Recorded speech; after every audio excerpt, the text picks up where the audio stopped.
In this video, pag-usapan natin ang functions. Function is defined as a relation in which each element of the domain is paired with exactly one element of the range. Okay, so sabi dito, ang function daw ay isang relation.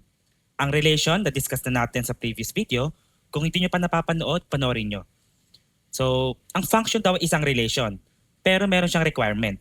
Kailangan daw bawat element dun sa may domain or sa may x corresponds to exactly one element on the range or on the y. Okay, take note, domain is the set of all x values while range is the set of all y values. I-demonstrate natin ang function.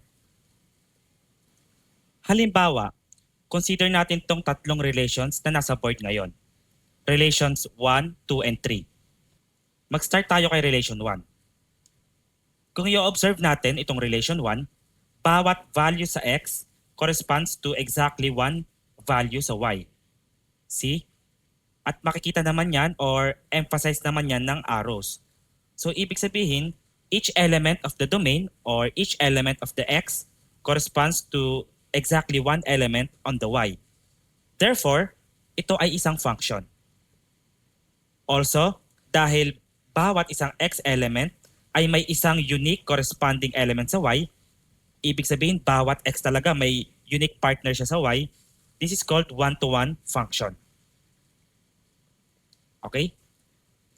Next, sa relation 2 naman tayo.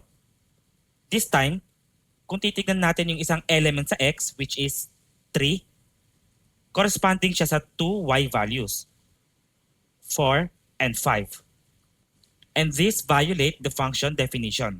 Kasi ang sabi natin, each element sa x should be corresponding to exactly one element on the y. It means this is not a function. At dahil ang isang element sa x ay merong corresponding na multiple y values, this is called one-to-many relations. Now, how about relation 3? Let's check. 3 corresponds to 3.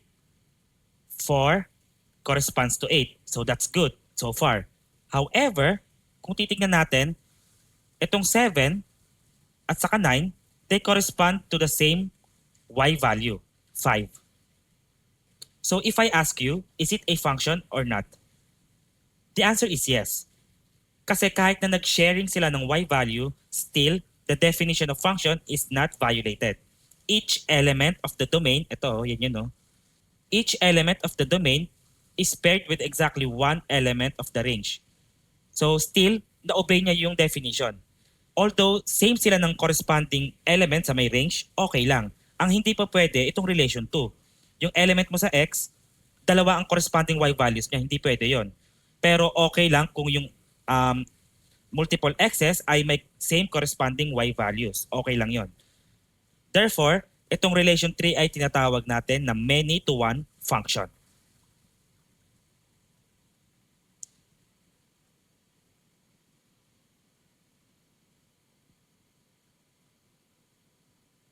Ngayon, mag-practice tayo.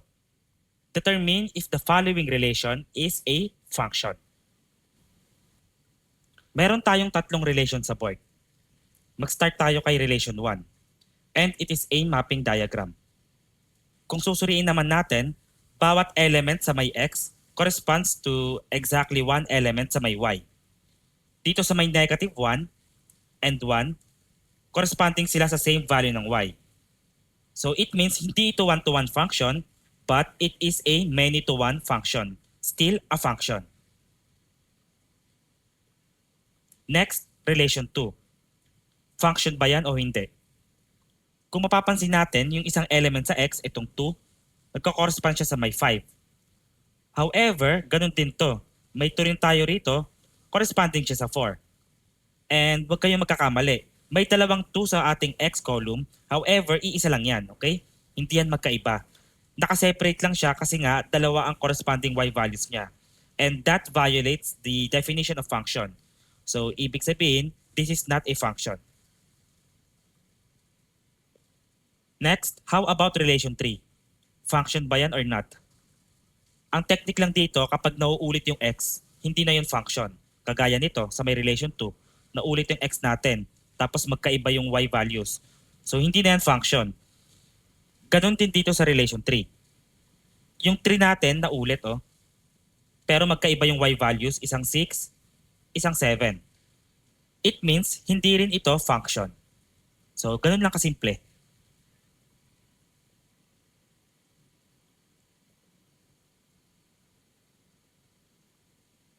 At this point, na-discuss na natin paano mag-identify kung function ba yung isang relation, kung yung relations natin ay presented as mapping, table, or ordered pairs.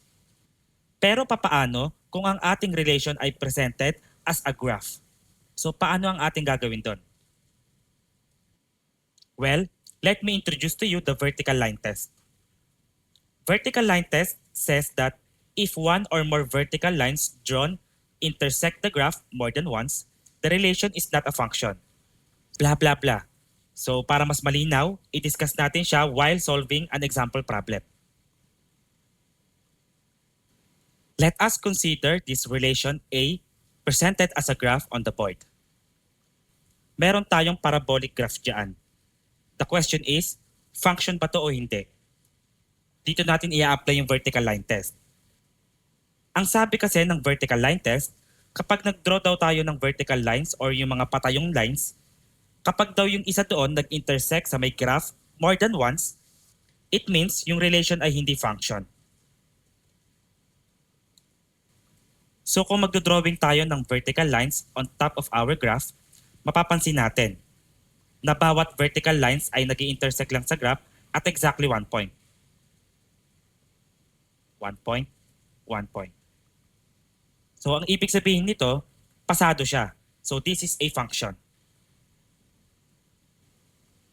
Next, how about relation B? Function ba yan or hindi?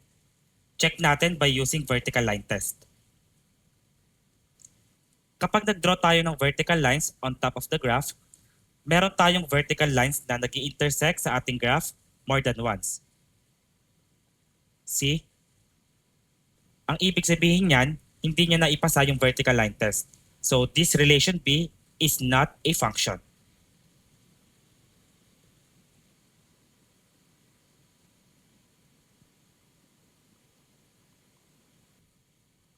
Shown on the board are the different types of functions. Meron tayong linear, quadratic, and cubic functions.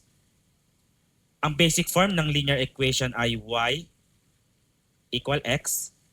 Ang basic form naman ng quadratic function ay y equals x squared. Tapos ang basic form naman ng cubic ay y equals x cubed. Kung mapapansin natin, kada tumataas yung exponents o yung power, ay nagkakaroon ng curvature yung ating graph.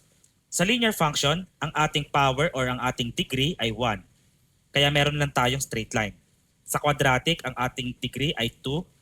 Kaya meron tayong curve.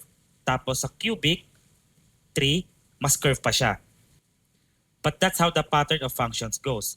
Kada tumataas yung power or yung exponent, mas lalong nagiging curve yung ating graph.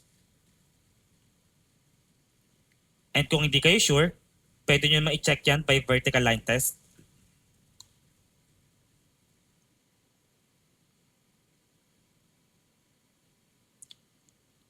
Ngayon, i-consider natin itong following linear equation.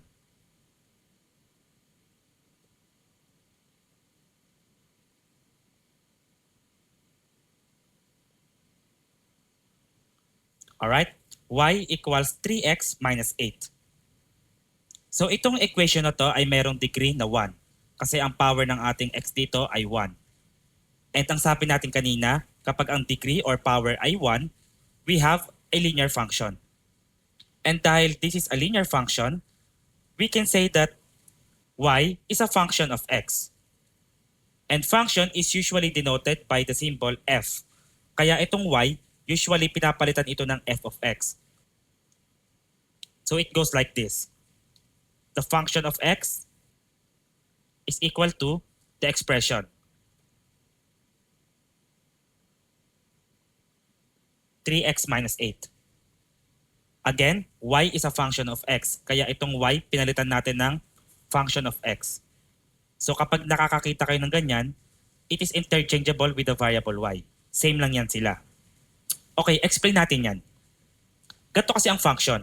Meron kang tinatawag na independent variable which is yung x, tapos yung dependent variable which is yung y or yung f of x. When we say independent variable, it means wala siyang inaasahan, okay? Walang makaka-affect sa value niya, depende yon sa situation. Pero yung y, nakadepende siya sa value of x. Kaya nga siya tinawag na dependent.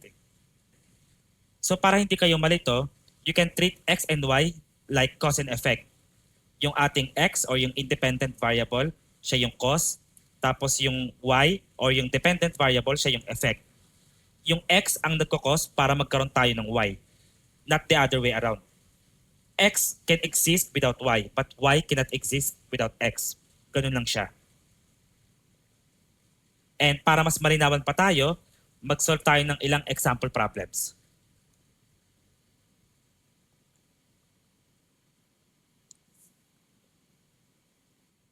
Problem number 6. Jessa buys a 100 pesos prepaid load for her phone. And each time she sends a text message, it costs her 2 pesos.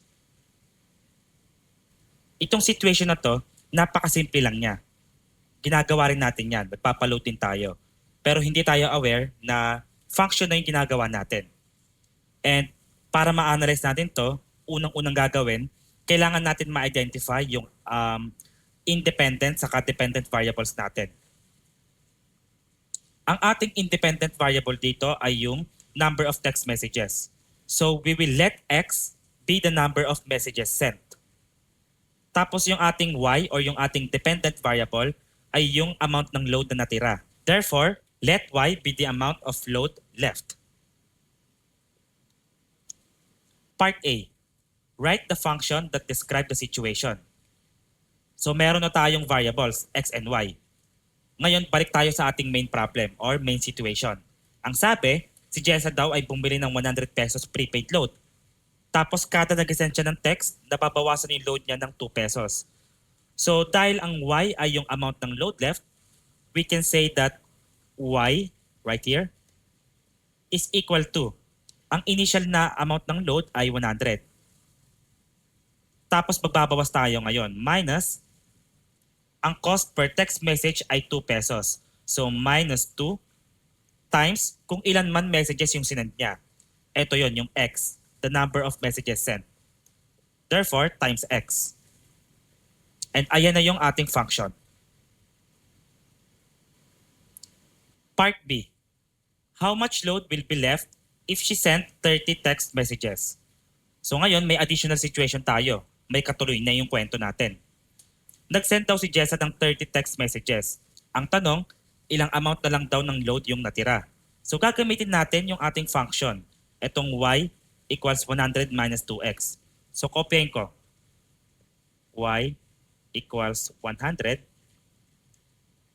minus 2x. Tapos meron tayong given ngayon, 30 text messages.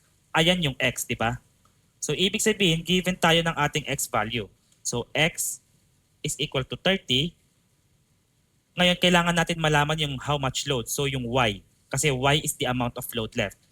So, ibig sabihin yan, sa-substitute natin to dito. Okay? So, gawin natin. Y is equal to 100 minus 2 times x is 30. Okay? Pag pinagpatuloy natin, meron tayong 100 minus 2 times 30 is 60. And 100 minus 60 is equal to 40. So, eto yung natirang load sa kanya, 40 pesos.